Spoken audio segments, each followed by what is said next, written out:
सिद्धेभ्यः। ओम नमः सिद्धेभ्यः। ओम नमः सिद्धेभ्यः। अहिंसा परमो धर्म की। आचार्य गुरुवर श्री कुंद कुंद भगवान की। आचार्य गुरुवर श्री ज्ञान सागर मुनि महाराज की। जय परम पूज्य संत शून्य आचार्य भगवान विद्यासागर जी महामुनि राज्य की। समस्त आचार्य संघ की। बड़ा कठिन है, जड़ के बिना भावाभिव्यक्ति होती नहीं, लेकिन भावाभिव्यक्ति जड़ नहीं करता, किंतु भीतरी आत्म तत्व करता है।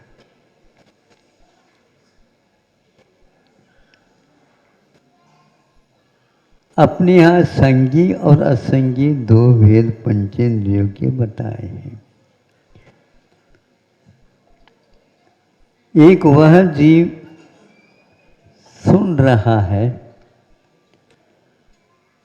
क्या सुन रहा है इसका उसके पास उत्तर नहीं।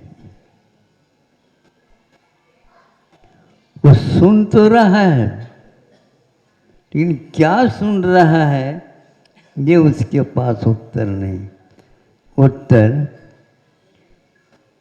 श्रवण के बाद ही मिल सकता है, किंतु मिले यह नियम नहीं है, क्योंकि असंगी होने के कारण। आप लोग अपने ध्यान को एकाग्र करिए तो ये समझ में बात आएगी। काल को वैसे व्यवहार में चक्र कहा है। काल घूमता नहीं और चार गतियों में जीवात्मा घूमती रहती है। कितनी काल व्यतीत हो गए, ये बोध असंगी को नहीं होता, किंतु संगी को भी पूर्ण बोध नहीं होता। वो मान लेता है भगवान ने इसको देखा है और हमने भी उसको सुना है। भगवान कभी अन्यथावादी नहीं होते। हम लोग अन्यथावादी हो सकते हैं, किंतु भगवान कभी भी अन्यथावादी नहीं हो। जब तक वो भगवान नहीं बने तब तक उनके पास बोध, ज्ञान, चेतना आदि सब कुछ थी, लेकिन वो मौन रहे, क्योंकि अनंत का बोध उन्हें भी नहीं था। और हम जल्दी जल्दी उत्तर दे देते, जैसे केवल ज्ञान हो गया हो।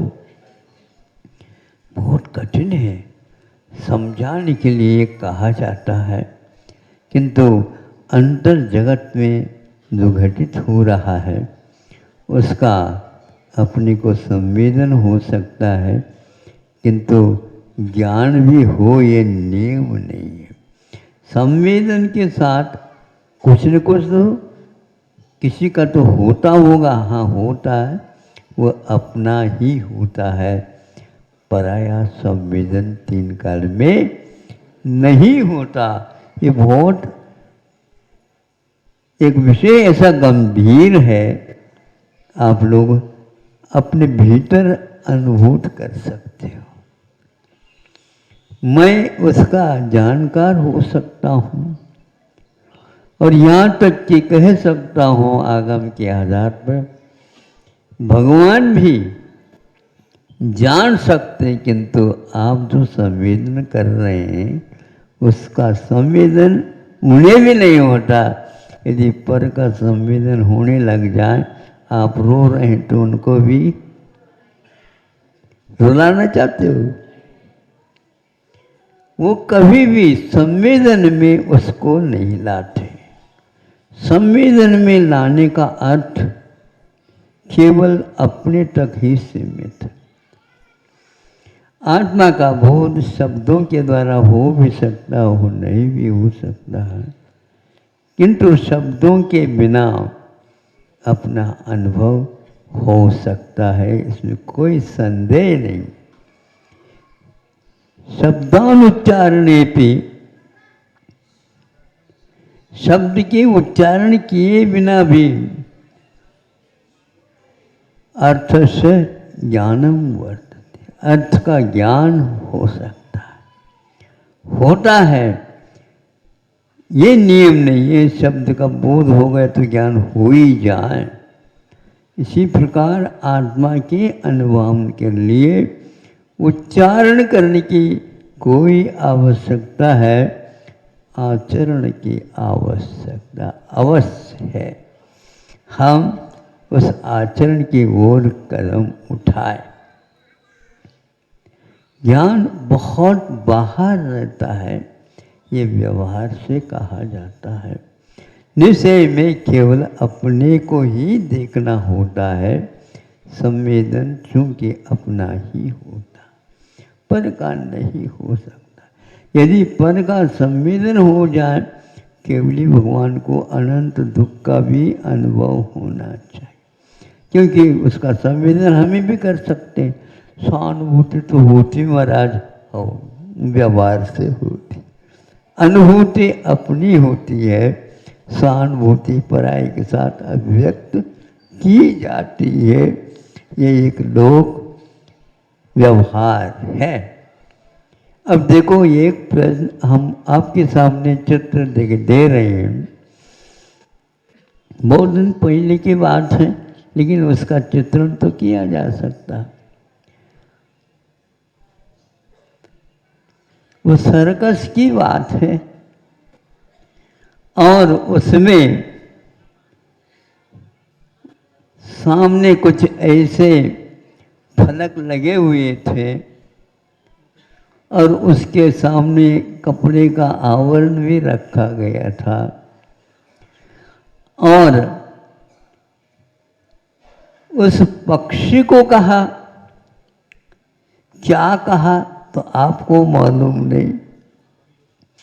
यदि मान लो 5 का अंक बता दो कहाँ पर है, 10-20 उसमें वो अंक के प्लेट वह लगे हुए थे फलक, और जब ये कहा गया उसी वक्त उसके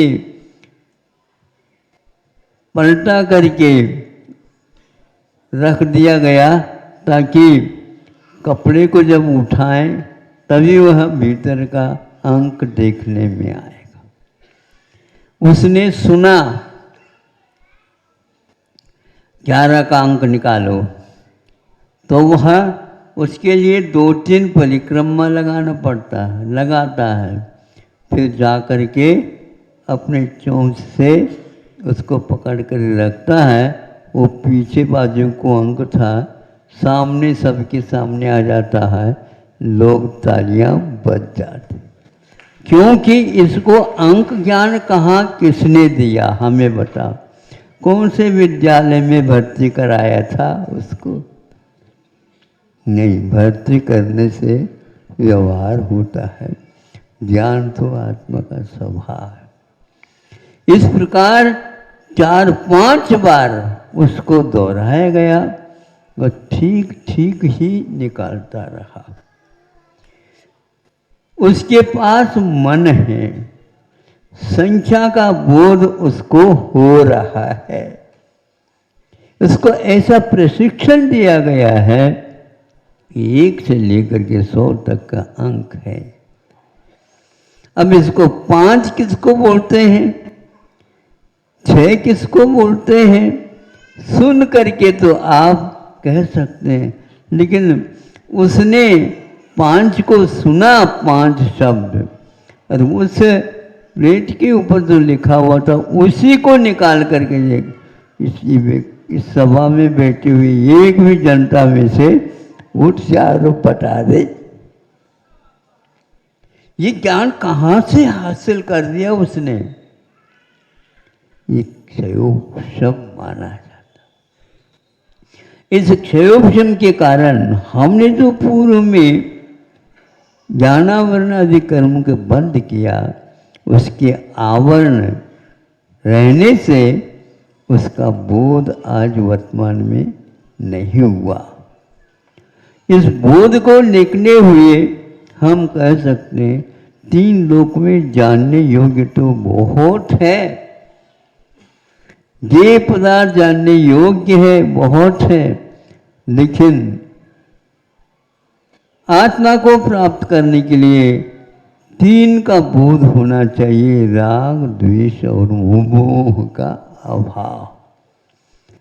राग, द्वेष, मोह का अभाव हो जाता है, 3 लोक को जानने की कोई आवश्यकता नहीं है, 3 लोक को प्राप्त करना ही नहीं है, अपने आत्म तत्व को प्राप्त करना है। कितना सरल है, किंतु हम लोगों ने उसको समझा नहीं। कुंद कुंद आदि का आचार्य समेसर आदि ग्रंथों में ऐसा उल्लेख किया, सत्यम न जान दे जम्मा, शास्त्र जानता नहीं है।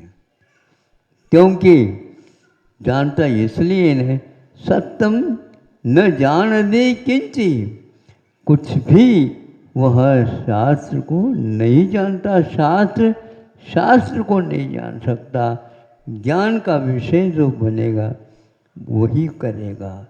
इसलिए आचार्य कहते हैं उस शास्त्र से क्या मतलब है, उसका जो ज्ञेय पदार्थ है उससे मतलब है। उस ज्ञेय पदार्थ में भी हे भी होते हैं, ज्ञेय भी होते हैं और उपादेय भी होते हैं। उपादेय तो यह है राग द्वेष मोह का त्याग, यही एकमात्र तात्पर्य है। आप राग कर रहे हैं, राग का अनुभव हो रहा है, द्वेष कर रहे हैं, द्वेष का अनुभव होता है, उस समय राग का अनुभव नहीं होता। क्योंकि आचार्यों ने कहा जिस समय क्रोध का उदय रहता है, पेट में है वो क्रोध भरा हुआ, मान भरा हुआ, माया भरा हुआ, सब है, किंतु जिस समय क्रोध का उदय होगा तो आप क्रोध ही करेंगे, मान माया लोभ नहीं करेंगे। ये बात अलग है। उस समय मान भी क्रोध के रूप में, माया भी क्रोध के रूप में, लोभ भी क्रोध के रूप में आएगा, लेकिन उसका संवेदन 3 शेष कषायों का नहीं होता है। ये क्रम है और यह सच है। किंतु वो जो जिनके पास वो कोई कषाय नहीं है, वो कैसे करते हैं? आप में क्रोध का उदय है इतना तो वो जान रहे हैं, लेकिन मान भी है, माया भी है, लोभ भी है, वो भी नहीं कर सकते इनके क्रोध का, मान का, सबका उपदय है। क्योंकि उन्हीं ने बताया संवेदन इसको क्रोध का ही होता, दूसरे का नहीं। इसी प्रकार वो भी जानते हैं कि क्रोध आपको हो रहा है, संवेदन उनको नहीं होगा। क्रोध आज आप कर रहे हैं, कल का क्रोध आपको अनुभव में नहीं आता, ये मुख्य विषय है। भूल जाओ। कैसे भूले महाराज? एक आध व्यक्ति को ऐसे देखते हैं अपने आप ही कषाय भभकने लग जाती। अच्छा है, उस दीपक को बंद कर दो, भभकना भी वो ठीक हो जाएगा, आना भी ठीक हो जाएगा। गुरु लोगों ने हम लोगों को यही बताया, तुम भूल जाओ, भूल जाओ, भूल जाओ, भूल जाओ। उसमें दिमाग में लाओगे तो संवेदन तो नहीं होगा, लेकिन उस संवेदन को आप याद करते हैं तो याद के कारण नया बंध और करते। पार्श्वनाथ भगवान ने यह भी देखा कि कमठ जो है समोसे में आकर के बैठे, कोई भी नहीं दिख रहा, कमठ की ओर, और न ही किसी को याद है कमठ ने उनके ऊपर उपसर्ग कर लिया, कोई नहीं। लेकिन कमठ को क्या लगा हमें बताओ, वो सब कहाँ चला गया? भूल जाओ, भूल जाओ।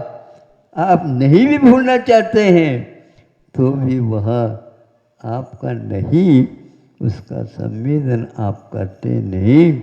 संवेदन के समय पर तो बंद हो, लेकिन उसको याद करते समय में भी वासना काल यदि चलता है, उसका बंद होता है। कितनी हमारी बड़ी गलतियां हैं। जब वही व्यक्ति पार्षनाथ होकर को उपसर्ग भी करें और वही व्यक्ति उनके चरणों में बैठ करके, शास्त्र में लिखा है, बताया, उसको भी सम्यक दर्शन हो गया। अब बताओ,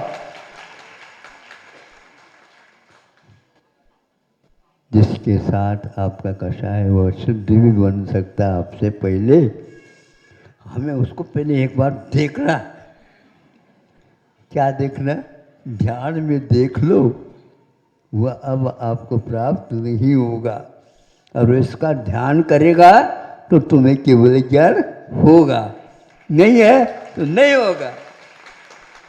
क्योंकि पर्याय मूढ़ता आपके पास अभी कूट कूट करके भरी हुई है। क्या तत्व कितना सूक्ष्म है और कितना सरल भी है, हम ज़्यादा नहीं कहना चाहते हैं। फिर भी इतने संकेत से यदि आपको कुछ मिला है तो ले लो, और नहीं महाराज हमें तो वही मिलना चाहिए, तो वही हम जब क्रम में आएगा तो वो भी दे देंगे। लेकिन अभी तो राग द्वेष मोह तीन लोग को जाना नहीं अपने को, किंतु जो एकम जान दे सो सर्वम जान। तो एक को जानता है, एक का अर्थ अंक से मतलब नहीं, आत्मा हमेशा एक ही रहती है, अनेक नहीं। महाराज हम भी तो बैठे हैं तो आपकी भी आत्मा एक ही है। भले ही दूसरे को आपने बिठवा दिया, भले वो गोदी में रख दो, कुछ भी कर लो, तो गोदी में रख लिया, पास में बिठा दिया, और किसी ने दिमाग में बिठा दिया, और किसी ने बुराई के रूप में रख दिया। ये सब ज्ञान की परिणति है। पूछना चाहता हूँ, दर्शन की परिणति में ये कुछ भी घटित अभी भी नहीं हो रहा है। क्यों नहीं होता? उसका एक ही मात्र कहना है, उस दर्शन में कोई आकार प्रकार विकार आदि कुछ भी नहीं होता। ऐसा भी हमारे पास दर्पण है, लेकिन आपको वो अच्छा नहीं लगता। पॉजिटिव चाहिए। अरे पॉजिटिव के साथ तो बंद हो रहा है, उस निराकारता के साथ तो हमें विकार भी नहीं आ रहा है। समझो इस रहस्य को। इसलिए बहुत दिन के चिर आशा में बन गए, किंतु अनंत काल तक यहाँ पर रहना नहीं है। कहाँ जाना? जहाँ पर आप भेज दो वहीं जाए। मैं अपने को भेजूं या आपको भेजूं, ये बता। कुछ तो सहारा मिलना चाहिए महाराज। तो सहारा तो नहीं मिलता, इशारा मिल सकता है। ये और कुछ नहीं, ज्यादा इसके आगे कुछ है ही नहीं। तो मैं क्या कर सकता हूँ बताओ? बहुत अच्छा है, गुरु जी का स्मरण हो जाता है। तो यह गुरु जी ने हमारे लिए बताया था। कमठ भी वहाँ पर सम्यक दर्शन प्राप्त करता है, कर लिया है। इससे स्पष्ट है, वीतरागी जिनदेव न राग रखते, न द्वेष रखते, न मोह रखते हैं, और न ही किसी वस्तु को बुद्धिपूर्वक वह जानना चाहते। जाना जाता है तो वाह, वह उसकी विशेषता है। ये पदार्थ ज्ञान के विषय बन जाते हैं। हमने तो उसको जानने का अभिप्राय नहीं रखा। भगवान के पास अब अभिप्राय नहीं है, केवल ज्ञान मात्र है। ऐसा हमें बार बार चिंतन करना चाहिए, और जो दूषित आत्म तत्व हुआ है इसको राग और द्वेष और मोह से दूर करना चाहिए। इस प्रकार आचार्यों ने कषाय 4 होते हुए विचार के और 4 भेद करते हुए 16 रखा, किंतु राग द्वेष मोह को 2 में ही बांटा है, एक राग के रूप में और एक द्वेष के रूप में। कषाय 4 से, किंतु 2 ही भेद किया, और उसमें भी राग है तो द्वेष भी है, राग छोड़ो तो द्वेष भी छोड़ दो, छोड़ा जाता है। एकमात्र हम लोगों के लिए उपदेश मिला है। बोलो अहिंसा परमो धर्म की। सभा बैठी थी, और एक बच्चा गुम गया, अपने माता पिताओं से बिछुड़ गया।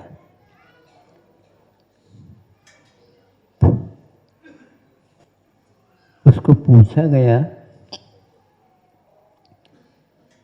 माता पिता भी आए तुम्हारे? हूँ कहता हूँ आए। और जितनी जनता बैठी, हमारे लिए आप कह दो तो मैं अपने आप ही ढूंढ लूँगा, आपको कष्ट नहीं होना चाहिए।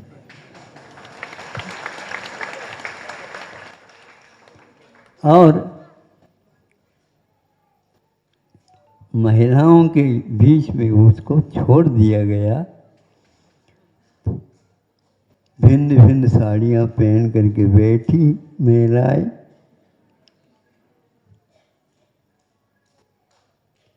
तो ढूंढता ढूंढता ढूंढता वह चला गया।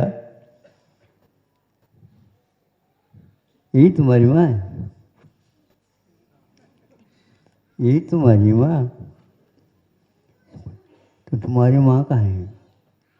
हम ढूंढेंगे। तुम देख तो नहीं रहे हो? मैं नहीं देखूंगा तो वो दिखेंगे।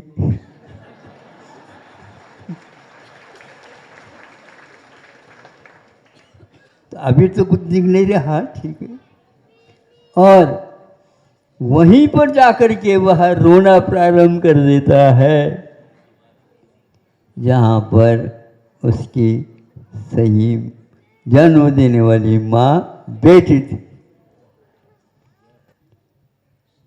ढूंढो भाई ढूंढ, क्या कौन ढूंढेगा? किसको ढूंढेगा? आपको अपनी पहचान रखना चाहिए। अपने आप वह मिल ही जाता है। यह एक वस्तु है या वस्तु स्थिति है कि हम इसको भूल करके मंच पर आकर के बार बार कार्यकर्ताओं को कहते हैं, वो क्या कहते हैं? कहते हैं किसी एक बच्चे की माँ पिता गुम गए। ठीक है ना? बिल्कुल ठीक है। वह मेले खेले में जाते समय अपनी उंगली पकड़ करके ही जाने के लिए इशारा करती है। अब जो लड़का उसमें होता है, उंगली छोड़ देगा तो वो क्या करेंगे? जनता है, भरी भीड़ है, गुम जाए। तो बच्चे के लिए माता पिता गुम गए, और माता पिता के लिए बच्चा गुम गया। यह पद्धति आज की नहीं, ये तो प्राचीन पद्धति है। किसी को बताने की आवश्यकता नहीं, ये हिंदुस्तान है। भौगोलिक दृष्टि से देखते हैं तो यह अखंड भारत में सभी लोग रहते हैं और अपने अपनी मर्यादा के अनुसार चलते हैं, किंतु एक दूसरे के लिए वह, जैसे आंख, दो आंख है आप लोगों की, इधर के साइड आप देखते हो, उस समय ये काम करती है आंख, और ये आंख इस ओर चली जाती है, तो दो काम एक साथ हो जाएंगे ना? नहीं, भले ही इस साइड आकर के ये आंख देखेगी नहीं, किंतु इस कोने में आकर के दूसरी आंख से कहती है मैं साथ, आपके साथ हूँ, आपके साथ हूँ, आपके साथ हूँ। यह नयवाद है। व्यक्ति एक देखने वाला है, वो प्रमाण होता है, और यदि वह प्रमाण इन दोनों की अपेक्षा नहीं रखता है तो क्या? ध्यान रखो, वह व्यक्ति इनको भूल नहीं रहा, किंतु अपनी मर्यादा के अनुसार देखने के लिए संकेत दे रहा है। एक दूसरे के पूरक बनेंगे, आंखों की ज्योति बनी रहेगी। एक आंख को कह दे हम बंद होते हैं, तुम ये करो, नहीं, उस समय साथ देना होगा। किसको साथ दे रहे हैं? वह एक प्रकार से प्रमाण को साथ दे रहे हैं, और इस प्रमाण की व्यवस्था के लिए आपके उत्तमांग मैंने मुख में एक नासिका की दीवार खड़ी रखी है। तुम इधर रहो, तुम इधर रहो, एक दूसरे की सीमा का उल्लंघन नहीं करना, किंतु एक दूसरे के पूरक बन करके रहना।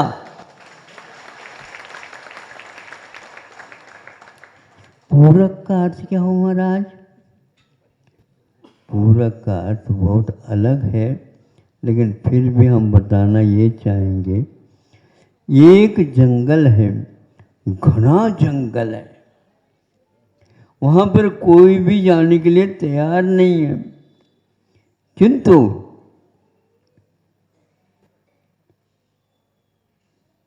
जंगल के कारण किसकी रक्षा हो रही है, ये प्रासंगिक है।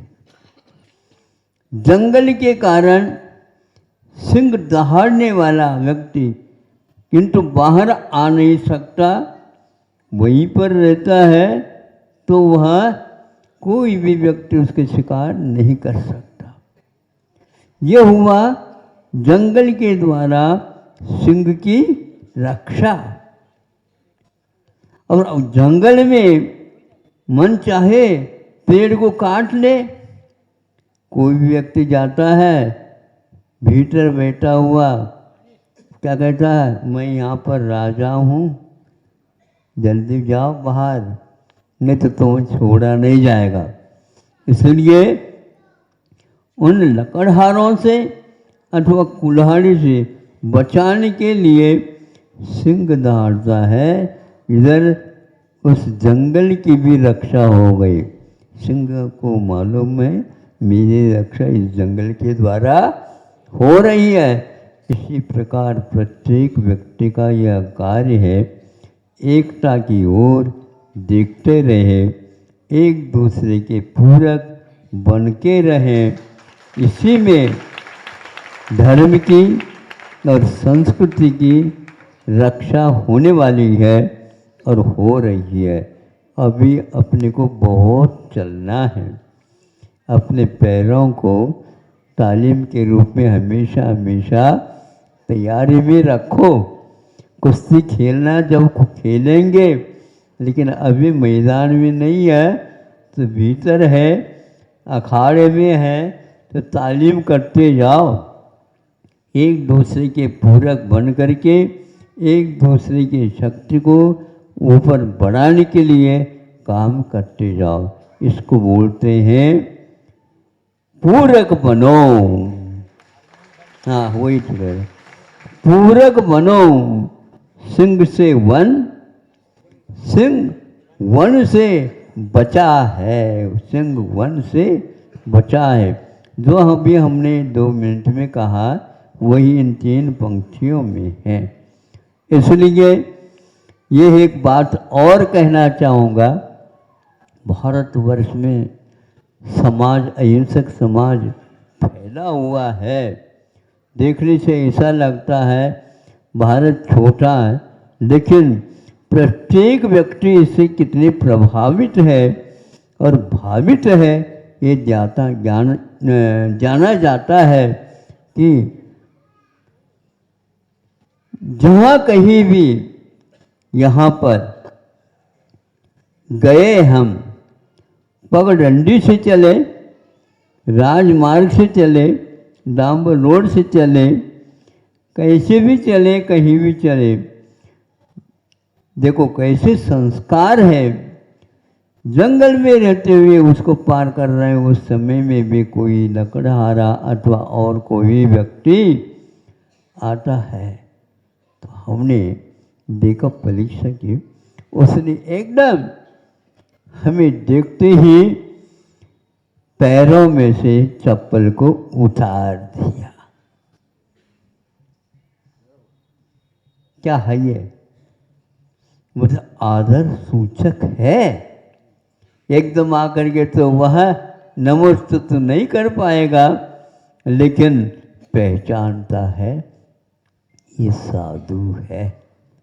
साधु है तो हम गृहस्थ हैं, हमारी ये मर्यादा है। उनके सामने नतमस्तक हुआ और वह पुनः चप्पल पहन करके चला गया। कहाँ से मिला ये प्रशिक्षण? जैन लोग क्या करते हैं? जैन लोग भी करते हैं, लेकिन ये वहाँ पर बात कह रहा हूँ, वह स्पीडली मोटरसाइकिल पर जा रहा था अपने रास्ते से, लेकिन जब हम वहाँ पर उधर से आ रहे हैं तो वह सोचता है कि अब मैं क्या करूं, नहीं समझे, अब मैं क्या करूं। तो एकदम उसने ब्रेक लगा ली, संभाला अपने आप को भी, और वह क्या किया? नमस्ते किया। वह अपने आप को भी संभाला, गिरा नहीं दूसरे को, दूसरे से भी बचा दिया, दूसरे को, दोनों को बचाते हुए फिर बाद में वहाँ खड़ा रहा। फिर बाद में उन्होंने चप्पल छोड़ करके फिर बाद में नमस्ते किया।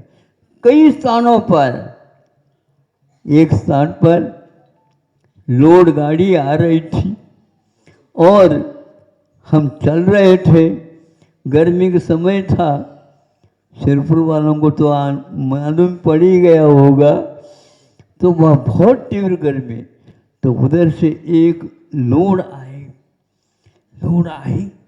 तो ये कैसे? वो तो माल गाड़ी, क्योंकि इधर उधर होना भी वहाँ पर गड़बड़ है, चल रहा है, लेकिन उसी बीच में वह ड्राइवर नीचे उतरा और नमस्ते किया। फिर इसके उपरांत, बाबा कहाँ जाना है? हम तो जा रहे हैं। तो ये बहुत गर्मी है, बाबा बैठ जाओ, हम ले जाएंगे।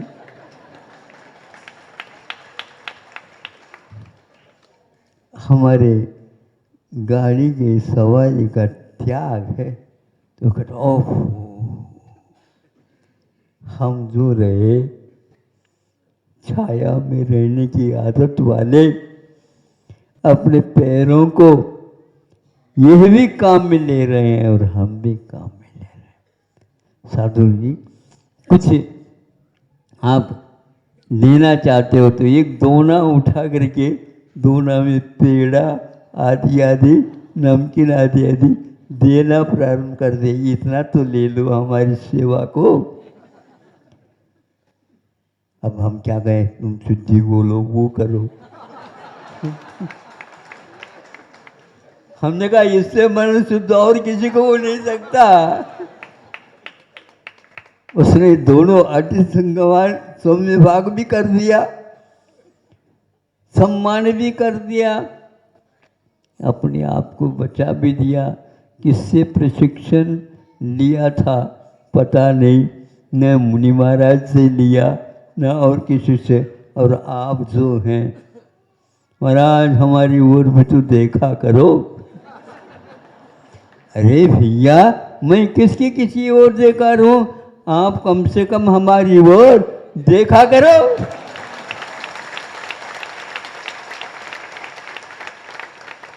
एक दूसरे के पूरक बन जाएंगे। समझ में आ रहा है क्या नहीं आपको? किंतु आपको समझना है कि हम उस अहिंसा का संरक्षण कैसे कर सकते हैं। भारत कैसे संस्कारी देश है, इसको हम अभी मुख से नहीं कह सकते। उस समय सत्याग्रह के साथ भारत को मुक्ति पहुंचाना है, इस संकल्प के साथ सब लोग जुटे हुए थे। और 3-4 स्थानों में ये एक ही बात कही गई थी। इससे आप लोगों का इतिहास क्या था ये ज्ञात हो जाएगा। उनका कहना था वह लोकमान्य तिलक थे। कौन है? कौन? बाल गंगाधर लोकमान्य तिलक। तिलक के नाम से भी प्रसिद्धि हुई। भारत के वे तिलक थे, इसमें कोई संदेह नहीं।